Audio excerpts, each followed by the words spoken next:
I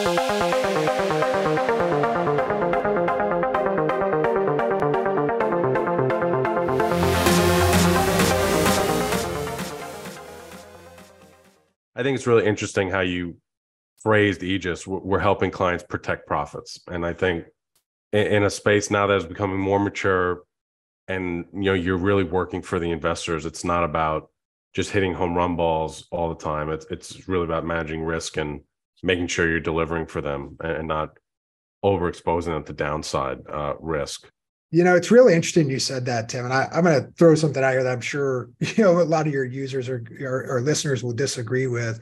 But I was having a conversation with one of our customers on Friday, and I said, look, I'll make an observation as someone who grew up outside of the industry and might look at this a little bit differently. I said, I would argue that oil and gas broadly, regardless of which category, is the most investable industry on the planet.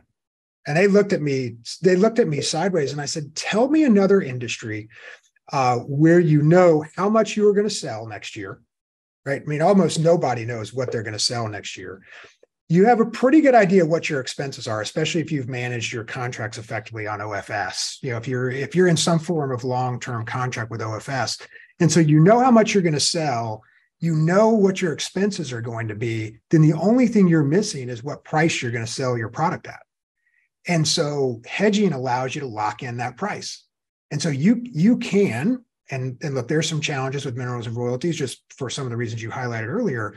But when you know the amount you're going to sell and you know the price you're going to sell it for, and you know your cost structure, the way you talk to investors is unlike any other business on the planet.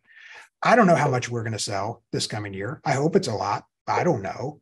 Chipotle knows what they're going to sell a burrito for next year. They don't know how many they're going to sell.